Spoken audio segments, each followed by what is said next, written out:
सभी एग्जाम्स के mock test available है। ज्यादा जानकारी के लिए डिस्क्रिप्शन बॉक्स में लिंक है, जरूर चेक कीजिएगा। देखिएगा पहला सवाल, छोटी आंत में अंगुली नुमा संरचना जो प्रवर्ध है वो क्या कहलाती है। बहुत बार एग्जाम में ये सवाल रिपीट होता है। एनटीपीसी में 3 से 4 स्टेप में ये सवाल आया था। छोटी आंत में जो अंगुली नुमा संरचना है, प्रवर्ध है, उसे अंकुर विल्ली बोला जाता है। क्या बोला जाता है? विल्ली कहते हैं। नेक्स्ट वन देखिएगा, यहाँ पर पूछा गया है डेंगवैक्सिया वैक्सीन किस बीमारी के उपचार में प्रयुक्त होती है। नाम से स्पष्ट है, डेंगवैक्सिया यानी ये डेंगू की बीमारी की वैक्सीन हो जाएगी। मलेरिया वैक्सीन का नाम है मॉस्क्यूरिस्क है, जिसे आरटीएसएस भी बोला जाता है। अगला सवाल देखिएगा, किस उपकरण की सहायता से पेड़ पौधों की वृद्धि की गणना की जाती है।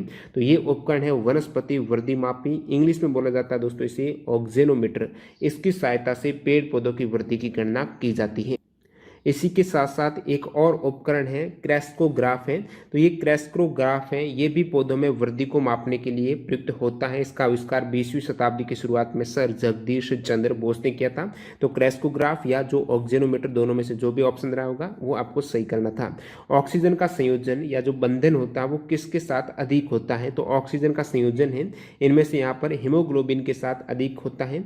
देखिए यदि ऑप्शन में मायोग्लोबिन रहा होगा तो इसकी जो एफिनिटी है वो ऑक्सीजन से भी ज्यादा होती है। किसके साथ? जो रक्त के साथ संयोजन होता है, ऑक्सीजन का संयोजन बंधन है वो हीमोग्लोबिन में, और साथ ही साथ जो मायोग्लोबिन है वो हीमोग्लोबिन से भी ज्यादा यहाँ पर ऑक्सीजन कनेक्ट होता है। तो यहाँ पर ऑप्शन के अकॉर्डिंग हीमोग्लोबिन। नेक्स्ट में देखिएगा, प्रकाश का अपवर्तन किससे टकराने से होता है। तो प्रकाशीय घनत्व रहता है, जो ऑप्शन में दे रखा था ऑप्टिकल डेंसिटी, इसके टकराने से प्रकाश का अपवर्तन हो जाता है। अपवर्तन में होता क्या है, जैसे कि यहाँ पर दो अलग अलग माध्यम है। माध्यम में यहाँ पर घनत्व देखा जाता है, जैसे ये एक विरल माध्यम है और उसके बाद सघन माध्यम है। तो इनका घनत्व से ही ये माध्यम तय हो रहा है। तो इसका मतलब है जो ऑप्टिकल डेंसिटी है वो ही अपवर्तन के टकराने के बाद ये अपवर्तन होता है। और विरल से सघन में आ रही है तो ये प्रकाश किरण है वो अभिलंब के पास आ जाएगी, और सघन से विरल की ओर जा रही है तो अभिलंब से दूर हट जाएगी।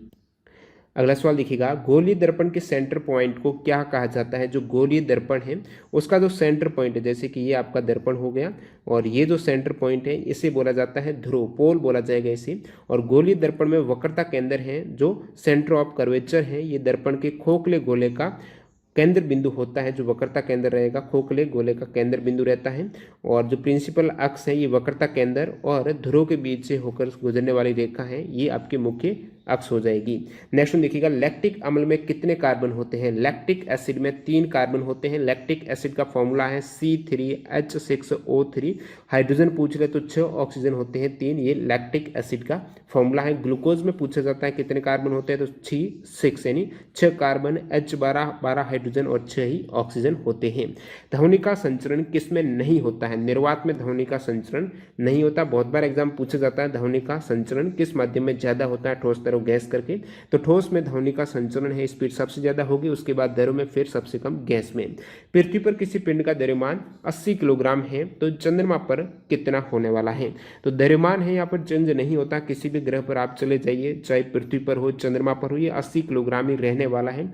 तो चेंज क्या होता है, चेंज होता है भार। भार जो कि न्यूटन में रहता है, लेकिन ये किलोग्राम में यानी द्रव्यमान दे रखा है 80 किलोग्राम है, ये चंद्रमा पर भी रहने वाला है। चंद्रमा पर भार है वो पृथ्वी के भार का 1/6 हो जाता है। यहाँ पर यदि भार दिया होता तो आप 80 का 1/6 कर देते, जो चंद्रमा पर हो जाता। नेक्स्ट में देखिएगा, यहाँ पर पूछा गया है पदार्थ की मात्रा का ऐसा यूनिट क्या है। तो पदार्थ की मात्रा का ऐसा यूनिट हो जाएगा मोल। क्या? मोल। विषाणु यानी वायरस जनित रोग कौन सा है। तो चेचक जो ऑप्शन में दे रखा था वो एक विषाणु जनित रोग है, जिसे बड़ी माता स्मॉल पॉक्स बोला जाता है। और चेचक के टीके का जो आविष्कार किया था, काफी इंपोर्टेंट फैक्ट है, बहुत बार एग्जाम में आता है, वो चिकित्सक एडवर्ड जेनर के द्वारा किया गया था 1976 में चेचक के टीके का आविष्कार। जो आपके सवाल दे रखा था वायरस जनित रोग कौन सा, तो इसकी ट्रिक आपको पता होना चाहिए, बहुत बार बता चुका हूं मैं। रेखा हमें हिट करके पोइचे छोड़ गई। वैसे जो भी रोग से संबंधित एनटीपीसी में जितने भी सवाल पूछे गए थे, इसका अलग से वीडियो बनाया हुआ आप प्लेलिस्ट में जाकर देख सकते हो, लिंक डिस्क्रिप्शन बॉक्स में है। तो वायरस जनित रोग है, रेखा हमें हिट करके पोइचे छोड़ गए, यानी रेबीज हो गया। फिर खसरा है हमें, यानी हर्पिस और मेनिंजाइटिस है, हिट करके, हिट यानी हेपेटाइटिस एंड ट्रेकोमा, पोइचे छोड़ गई। पोइचे यानी पोलियो, एड्स, चेचक छोड़ गई यानी छोटी माता, डेंगू, गलसौन और इन्फ्लुएंजा। सहजीवी पौधा कौन सा है? तो सहजीवी पौधे की बात करें, लाइकेन और चना सहजीवी है। सेम और राइजोबियम के पौधे हैं, ये भी आपस में सहजीवी संबंध रखते हैं। सहजीवी पौधे एक साथ रहते हैं और एक दूसरे को आश्रय और पोषक तत्व है वो साझा करते हैं। सहजीवी पौधों को सहजीवन के रूप में भी जाना जाता है। लाइकेन में शैवाल और फंगी एक साथ रहते हैं और पोषक तत्वों को एक दूसरे से प्राप्त करते रहते हैं लाइकेन में। नेक्स्ट में देखिएगा, सेरीकल्चर किससे संबंधित है? तो जो सेरीकल्चर है ये रेशम के कीटों का पालन है, इसे रेशम कीट पालन या सेरीकल्चर बोला जाता है। सेब में होने वाला रोग कौन सा है? तो एप्पल में फायर ब्लाइट रोग हो जाता है। सूर्य की चमकीली सतह को क्या कहा जाता है? ये सवाल है एग्जाम में एनटीपीसी में 3 से 4 शिफ्ट में आया था। सूर्य की जो चमकीली सतह है उसे बोला जाता है क्या? फोटोस्फीयर। जो ग्लोविंग सरफेस ऑप्शन है जिसे फोटोस्फीयर बोला जाता है। फोटोस्फीयर के घटक की बात करूं भार के अकॉर्डिंग, तो हाइड्रोजन का यहाँ पर सबसे अधिक योगदान है 73.46%। उसके बाद हीलियम 24.85%, फिर ऑक्सीजन और कार्बन है। अगला सवाल, सापेक्षता का सिद्धांत किसने दिया है? तो सापेक्षवाद की थ्योरी है वो अल्बर्ट आइंस्टीन के द्वारा दी गई है। अल्बर्ट आइंस्टीन जिनको आधुनिक भौतिकी का पिता माना जाता है, तो सापेक्षवाद की थ्योरी है ये अल्बर्ट आइंस्टीन ने दी थी। नेक्स्ट में देखिएगा, रक्त परिसंचरण तंत्र का हिस्सा नहीं है। तो आपके ऑप्शन में था बड़ी आंत। रक्त परिसंचरण का जो हिस्सा है वो बड़ी आंत नहीं है, तो हिस्सा है कौन से रक्त परिसंचरण तंत्र के? तो धमनी है, आर्टरी है, वेन है, शिरा हो गई, ये सभी हर्ट है, कैपिलरीज हैं, ये भाग होते हैं रक्त परिसंचरण के। कौन सी अदिश राशि है? स्केलर क्वांटिटी का पूछा गया है। अदिश राशि की बात करें तो चाल, दूरी, द्रव्यमान, आयतन, समय, ताप, कार्य, विद्युत धारा, दाब, ऊर्जा, ये सभी अदिश राशियां हैं। एक बार फिर देख लीजिएगा, चाल, दूरी, द्रव्यमान, आयतन, समय, ताप, कार्य, विद्युत धारा, दाब, ऊर्जा अदिश है। सदिश की बात करूं, वेक्टर की बात करूं तो वेग, बल, संवेग, त्वरण हो गया, विस्थापन, रेखीय संवेग है, कोणीय वेग है, इसके अलावा कोणीय संवेग हो गया, चुंबकीय आघूर्ण, चाल प्रवणता, ताप प्रवणता, विद्युत द्विध्रुव आघूर्ण, विद्युत धारा घनत्व है। विद्युत धारा आपके यहाँ पर दे रखा है अदिश है, लेकिन सदिश आपके विद्युत धारा घनत्व है। नेक्स्ट में देखिएगा, किस नियम के अकॉर्डिंग नियत ताप पर गैस का आयतन दाब के व्युत्क्रमानुपाती होता है? तो ये बोयल का नियम से संबंधित पूछा था, आपको दे रखा था नियत ताप पर, ताप यहाँ पर कांस्टेंट है तो गैस का जो आयतन है वो दाब के व्युत्क्रमानुपाती होता है। मतलब आप दाब बढ़ाएंगे तो आयतन तो कम होना ही है, तो ये बोयल्स का नियम कहता है। इसके अलावा जो भी गैस के नियम से सवाल पूछे जाते हैं वो आपको पता होना चाहिए। चार्ल्स का नियम पूछा जाता है, एवोगाद्रो है, डाल्टन का नियम हो जाएगा, गैलुसाक का नियम, ये सभी मैं बता देता हूँ। देखिए चार्ल्स का नियम क्या कहता है। चार्ल्स के नियम में, बोयल के नियम में ताप स्थिर था और जो आयतन था वो दाब के व्युत्क्रमानुपाती। चार्ल्स का नियम है कि दाब आपको कांस्टेंट रखना है और गैस का द्रव्यमान है, जैसे कि आयतन है, किसी गैस के द्रव्यमान का आयतन है वो तापमान के समानुपाती है। आयतन है ये तापमान के समानुपाती, यानी तापमान बढ़ेगा तो आयतन बढ़ेगा यदि यहाँ पर दाब स्थिर रहे, तो ये चार्ल्स का नियम कहता है। एवोगाद्रो का नियम क्या कहता है, एग्जाम में पूछा हुआ एनटीपीसी में, कि समान ताप एवं दाब पर सभी गैसों में समान आयतन में अणुओं की संख्या भी समान होती है। जितनी भी गैसेज है जिसमें यदि समान ताप है, समान दाब है, तो सभी गैस में आयतन यदि समान रखा जाए तो उनमें अणुओं की संख्या भी समान होगी। डाल्टन का आंशिक दाब का नियम क्या कहता है, परस्पर क्रिया न करने वाली गैसों का कुल दाब है उन गैसों के आंशिक दाबों के योग के बराबर होता है। बात करूं गैलुसाक के नियम की, तो गैलुसाक का नियम बताता है यदि किसी भी गैस के आयतन को नियत रखा जाए, गैस का आयतन यहाँ पर नियत रखा जाए, तो किसी भी पदार्थ के जो आदर्श गैस का दाब है उसके ताप के समानुपाती होता है। आदर्श गैस का दाब है वो ताप के समानुपाती होगा। शर्त क्या है, आयतन कांस्टेंट रखा जाए, ये कहता है गैलुसाक का नियम। नेक्स्ट में देखिएगा, फादर ऑफ टैक्सोनोमी है, यानी टैक्सोनोमी के जनक कौन है, तो कार्ल्स लिनियस हो जाएंगे। कार्लस लिनियस है फादर ऑफ टैक्सोनोमी। अगला सवाल देखिएगा, lichen are well known as sensitive indicator of है, तो ये एयर पोल्यूशन का एक सेंसिटिव इंडिकेटर है। जो लाइकेन है ये अधिक SO2 को अवशोषित करने की उनकी क्षमता से संबंधित है। तो लाइकेन है ये पता कर लेगा कितना एयर पोल्यूशन है। चूने के पानी का सूत्र आपको पूछा गया है, तो ये कैल्शियम हाइड्रोक्साइड हो जाएगा। चूने के पानी का फॉर्मूला ऑफ लाइम वाटर है कैल्शियम CaOH का होल ट्वाइस है। अब मैं बात कर लेता हूं जो प्रमुख फॉर्मूलों से अक्सर सवाल पूछे जाते हैं रासायनिक सूत्र से, जो आपकी केमिस्ट्री में बिना बुझे हुए चूना जिसे क्विक लाइम बोला जाता है, तो बिना बुझा हुआ चूना है वो कैल्शियम ऑक्साइड हो जाएगा, CaO हो जाएगा। बुझा हुआ चूना जो पूछा गया था चूने के पानी, ये कैल्शियम हाइड्रोक्साइड है, CaOH का होल ट्वाइस है। साधारण नमक NaCl NaCl है। बेकिंग सोडा है, ये सोडियम बाइकार्बोनेट है, NaHCO3 है। धावन सोडा है, ये सोडियम कार्बोनेट है, Na2CO3.10H2O है। कास्टिक सोडा सोडियम हाइड्रोक्साइड है, NaOH हो जाएगा। नेक्स्ट बात करूँ सुहागा का तो Na2B4O7 और 10H2O, ये सुहागा का फॉर्मूला। फिटकरी का यहाँ पर देख सकते हो, पोटेशियम सल्फेट और साथ में एल्यूमिनियम सल्फेट, और जल के कितने अणु हैं, 24 अणु हैं। तो K2SO4 Al2SO4 का होल थ्राइज और 24H2O, ये फिटकरी का फॉर्मूला है, काफ़ी बार एग्जाम में आता है। और लाल दवा केमनोफॉर है, कास्टिक पोटास है, KOH है, विरंजक चूर्ण भी एग्जाम में आता रहता है, तो CaOCl2 विरंजक चूर्ण का है। शोरा का है KNO3, जिप्सम का ये भी इंपॉर्टेंट है, POP और जिप्सम दोनों ही। तो जिप्सम में कैल्शियम सल्फेट, ये CaSO4.2H2O, जल के अणु 2 होते हैं और प्लास्टर ऑफ पेरिस में हाफ हो जाएगा। चौक और चूना पत्थर संगमरमर, इन तीनों का फॉर्मूला यही है, कैल्शियम कार्बोनेट है, चौक CaCO3, चूना पत्थर और संगमरमर का। पित्त शरीर के किस भाग से स्रावित होता है, जो बाइल जूस है ये किस भाग से स्रावित होता है, तो आपको करेक्ट करना है लीवर, यानी जिगर जो यकृत है, यकृत के द्वारा इसे स्रावित किया जाता है और पित्ताशय में गाल ब्लेडर में इसे स्टोर किया जाता है बाइल जूस को।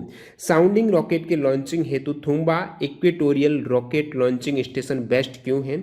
जितने भी आपके सैटेलाइट से सवाल पूछे गए हैं, यानी इसरो के हो गए, DRDO के हो गए, रॉकेट वगैरह के, इनका एक अलग से वीडियो आ जाएगा। तो इस वीडियो में मैंने ज़्यादा सवाल कवर नहीं किए, सम्मिलित नहीं किए साइंस के सवाल में ये सभी। तो साउंडिंग रॉकेट के लॉन्चिंग हेतु Thumba equatorial rocket launching station best क्यों है, क्योंकि पृथ्वी के चुंबकीय भूमध्य रेखा के ये बहुत करीब है और ये भारतीय अंतरिक्ष अनुसंधान संगठन के द्वारा संचालित एक भारतीय लॉन्च स्टेशन है। Thumba equatorial rocket launching station है जो थुम्बा तिरुवनंतपुरम में स्थित है। अगला सवाल देखिएगा, पूछा गया सर्वग्राही रक्त समूह कौन सा है। सर्वग्राही के केस में AB प्लस हो जाएगा, सर्वग्राही है, और ये AB पॉजिटिव हो जाएगा, जिसे यूनिवर्सल रिसिपिएंट बोला जाता है। O माइनस है, जो O नेगेटिव है, ये ब्लड ग्रुप बोला जाता है सर्वदाता, यूनिवर्सल डोनर है O नेगेटिव। नेक्स्ट हम देखिएगा, pH range of human body है, मानव शरीर का pH वैल्यू कितनी होती है। तो ह्यूमन बॉडी की जो pH वैल्यू है, जो ह्यूमन ब्लड की होती है, रक्त की होती है मानव शरीर की, वही ह्यूमन बॉडी की pH वैल्यू हो जाएगी 7.35 से लेकर ये 7.45 तक वेरी करती है ह्यूमन बॉडी की pH वैल्यू। अगला सवाल पूछा गया, नींबू के रस का pH मान, तो नींबू का, लेमन का पूछा है तो 2.4 हो जाएगा नींबू के रस का pH वैल्यू। अब pH वैल्यू से संबंधित सारे पदार्थ अपन देख लेते हैं जहाँ से अक्सर सवाल आ सकते हैं। एसिड रेन का जो अम्लीय वर्षा होती है उसकी pH वैल्यू होती है, देखिए 7 से कम अम्लीय हो जाएगी, तो अम्लीय वर्षा की 2 से लेकर 5.6 तक। ह्यूमन यूरिन की, मूत्र की जो pH वैल्यू होती है मानव मूत्र की, वो 6 होती है। विनेगर की, सिरका की 2.9 होती है, और जो सी वाटर है, समुद्र का पानी, 7.5 से 8.4, यानी ये क्षारीय होता है। और बात करूँ यहाँ एमोनिया की, तो अमोनिया की pH वैल्यू है वो 10.6 से 11.6। मिल्क, दूध की 6.5 से 6.7 होती हैं। बियर्स की 4.5 है। वाइन्स जो शराब हैं उनकी 2.8 से 3.8 होती हैं। टमाटर की 4 के आसपास, 4.5 कह सकते हो। ऑरेंज हैं, इनकी 3.69 से 4.34 तक। एप्पल्स की 3.30 से 4 तक है। ग्रेप्स, अंगूर की 2.9 से 3.82 तक है। pH स्केल की रेंज है वो 0 से लेकर 14 तक होती है। pH की फुल फॉर्म क्या है, तो ये हो जाएगी आपके पोटेंशियल ऑफ हाइड्रोजन, या फिर इसे पावर ऑफ हाइड्रोजन भी बोला जाता है। विटामिन B1 की कमी से होने वाला रोग कौन सा है, तो B1 की कमी से हो जाएगा बेरी। जो भी विटामिन की कमी से रोग होते हैं मैं बता देता हूँ। A की कमी से रतौंधी व जीरोफथलेमिया रोग हो जाता है विटामिन A की कमी से। B कॉम्प्लेक्स में B1 की जो बेरी हो जाएगा। B6 और B12 की कमी से एनीमिया रोग हो जाता है, रुधिर की कमी। B6 और B12 एनीमिया रोग है। विटामिन C की कमी से स्कर्वी रोग, जिसमें मसूड़े फूल जाते हैं। D की कमी से कैट्स हो जाता है, सूखा रोग है। ई की कमी से जनन शक्ति का कम होना। विटामिन के की कमी से रुधिर का स्राव होना, यानी थक्का नहीं बनता है। विटामिन B3 है वो त्वचा पर दाद होना इसकी कमी से। विटामिन B7 की कमी से लकवा और शरीर में दर्द। जीवाणु के कारण कौन सी बीमारी हो जाती है, तो ये ऑप्शन दे रखे थे। इनमें से जो टाइफाइड है, जो जीवाणु बैक्टीरिया का नाम है जिससे टाइफाइड हो जाता है, वो है salmonella enterica serotype typhi bacteria है। ये बैक्टीरिया पानी और खाने के जरिए लोगों के अंदर प्रवेश कर जाता है। मायोपिया के उपचार में कौन सा लेंस प्रयोग किया जाता है? मायोपिया यानी निकट दृष्टि दोष की बात हो रही है, तो निकट दृष्टि दोष में जो अवतल लेंस है, कॉनकेव लेंस है, इसका प्रयोग किया जाता है। और निकट दृष्टि दोष है, नाम का उल्टा होता है इसमें। निकट दृष्टि दोष यानी यहाँ पर दूर की वस्तुओं को स्पष्ट रूप से देखने में क्या होगी? कठिनाई होगी। निकट की वस्तु आप स्पष्ट रूप से देख सकते हो। इसके उल्टा बात करूं दूरदृष्टि दोष की, तो उसके उपचार में उत्तल लेंस का प्रयोग किया जाता है। नेक्स्ट में देखिएगा ब्रायोफाइट वर्ग का पौधा कौन सा? तो ब्रायोफाइट वर्ग के पौधों के उदाहरण की बात करूं तो मोसेस, हॉर्नवर्ट, लीवरवर्ट, ये सभी ब्रायोफाइट वर्ग के पौधे हो जाते हैं। इसके अंतर्गत है मार्केंसिया, रिक्शिया है, नोटोथाइलस है, एंथेसिरोस है, मॉस है, ये इसी के अंतर्गत आ जाते हैं। नेक्स्ट वन 1/4 ओम के 4 प्रतिरोध को जोड़ने पर कुल प्रतिरोध कितना होगा?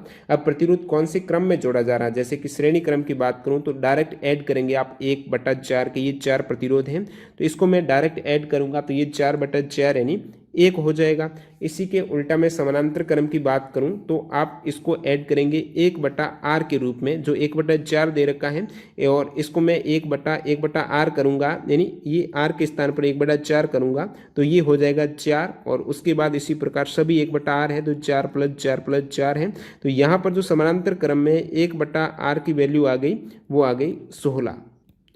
ध्यान रखना, यहाँ पर जो 16 है ये r की वैल्यू नहीं है, ये 1/r की वैल्यू है। r की वैल्यू के लिए आपको उल्टा करना पड़ेगा 1/16। तो श्रेणी क्रम में आपको डायरेक्ट ऐड करना है जो भी प्रतिरोध दे रखा है, और समानांतर क्रम में उल्टा करना है। जैसे कि यहाँ पर प्रतिरोध 4 दिया होता तो आप क्या करते? 1/4 को 4 बार ऐड करते, और इसमें डायरेक्टली आप 4 को ही ऐड करते। देखिएगा अगला सवाल, बिग बैंग सिद्धांत किसने दिया था? जॉर्ज लेमेत्रे ने दिया था 1927 में। ये जो सिद्धांत है वो सृष्टि की रचना से संबंधित है, बिग बैंग थ्योरी। कौन सी मेटलॉइड है यानी उपधातु कौन सी है? तो उपधातु की बात करें तो boron, silicon, germanium, arsenic, antimony, tellurium और पोलोनियम, ये सभी उपधातु है, मेटलॉइड है। पॉलीथीन किससे मिलकर बना होता है? पॉलीथीन है ये एथिलीन से मिलकर बना होता है। एथिलीन का बहुलीकरण किया जाता है, और एथिलीन का जो इसका केमिकल फॉर्मूला है पॉलीथीन का, वो है C2H4 का, यहाँ पर N यानी ये बहुत सारे इसके एथिलीन के अणु जुड़े होते हैं, तो ये एथिलीन का बहुलीकरण से प्राप्त किया जाता है पॉलीथीन। कौन सी अजैविक है? तो अजैविक जो घटक है उसमें सूर्य का प्रकाश, ऑक्सीजन, हाइड्रोजन, नाइट्रोजन जो भी गैसेज हैं वो सभी, फॉस्फोरस है, तापमान, पानी, मिट्टी, खनिज और लवणता, कार्बन, वायु, ये सभी अजैविक हो जाएंगे। नेक्स्ट वन देखिएगा, मेरु रज्जु किससे जुड़ता है? स्पाइनल कॉर्ड है वो किससे कनेक्ट होता है? तो ये जो मेरु रज्जु है, स्पाइनल कॉर्ड है, ये आपके ब्रेन से कनेक्ट होता है, मस्तिष्क से जुड़ जाता है। और ब्रेन और साथ ही साथ जो स्पाइनल कॉर्ड है, यानी यहाँ पर मेरु रज्जु और मस्तिष्क है, इसे संयुक्त रूप से सेंट्रल नर्वस सिस्टम कहा जाता है। Which belongs to Animalia? तो ऑप्शन में आपके दे रखा था क्यूलेक्स मच्छर, तो ये क्यूलेक्स मच्छर है, ये एक इसका किंगडम है, जगत है, वो एनिमेलिया है। और अगला सवाल देखिएगा, कोशिका की खोज किसने की है? तो कोशिका की खोज है ये रॉबर्ट हुक ने की थी। कब? 1665 में की थी। इजी सवाल, चूने का पानी में कौन सी गैस प्रवाहित करने पर वो दूधिया हो जाता है? चूने के पानी में कौन सी गैस प्रवाहित करेंगे? तो ये है चूने का पानी। इसके साथ आप CO2 यानी कार्बन डाइऑक्साइड प्रवाहित करेंगे तो यहाँ पर बन जाएगा कैल्शियम कार्बोनेट बन जाएगा, जो कि ये दूधिया हो जाएगा चूने के पानी में CO2 गैस प्रवाहित करने पर। नेक्स्ट वन देखिएगा, यहाँ पर पूछा गया बरगद है, इसका वैज्ञानिक नाम क्या है? तो फिकस बेंगालेंसिस, ये बरगद के पेड़ का वैज्ञानिक नाम है, फिकस बेंगालेंसिस। बात करूं आम के पेड़ का वैज्ञानिक नाम है, तो आम का है मैग्नीफेरा इंडिका। एप्पल का आगे एग्जाम में पूछा भी गया है, तो मालस डोमेस्टिका है, ये एप्पल का वैज्ञानिक नाम है। बल की इकाई क्या है? इजी सवाल, न्यूटन हो जाएगा। जल का आपको हिमांक बिंदु फ्रीजिंग पॉइंट पूछा है, जहां पर जल है वो बर्फ बन जाएगा, हिमांक बिंदु फ्रीज हो जाएगा। ये भी केल्विन में पूछा है, आप सभी को पता है जल का फ्रीजिंग पॉइंट 0 डिग्री सेंटीग्रेड है। अब सेंटीग्रेड को सेल्सियस को केल्विन में कन्वर्ट करने के लिए आप +273 इसमें ऐड करेंगे, 273.15, तो ये हो जाएगा आपकी केल्विन में फ्रीजिंग पॉइंट है 273.15 केल्विन है। बॉइलिंग पॉइंट जो जल का रहता है वो आपके हो जाएगा 373.15 केल्विन है, क्योंकि 100 डिग्री सेंटीग्रेड पर जल उबलता है, जो बॉयल होता है, तो बॉइलिंग पॉइंट है 100 डिग्री सेंटीग्रेड है। सेंटीग्रेड को केल्विन बदलने के लिए 273.15 ऐड करेंगे तो 373.15 हो जाएगा इसका बॉइलिंग पॉइंट। देखिएगा अगला सवाल, नेक्स्ट वन है मैथेन का सूत्र क्या है? तो CH4 है, ये मैथेन का सूत्र हो जाएगा, जिसमें एक कार्बन होता है। अगला, तन्यता है, इसको आपको परिभाषित करना था। तन्यता की परिभाषा क्या है? तो किसी ठोस पदार्थ की तनाव डालने पर उसे खींचकर आकार बदल लेने की क्षमता को ही तन्यता बोला जाता है। जैसे कि धातु को यदि खींचकर उसमें तार बनाया जाता है तो वो तन्यता का गुण हो जाएगा उस धातु का। जैसे सोने में सबसे अधिक तन्यता का गुण पाया जाता है। और फैक्ट बताऊं तो 1 ग्राम सोने से 2 किलोमीटर लंबा तार खींचा जा सकता है, इतना सबसे ज्यादा ये तन्यता का इसमें गुण पाया जाता है। तन्यता के साथ साथ आपको आघात वर्धनीयता का पता होना चाहिए। तो किसी पदार्थ की दबाव या आघात पड़ने पर, चोट करने पर बिना टूटे आकार बदल लेने की क्षमता को उसकी आघात वर्धनीयता का गुण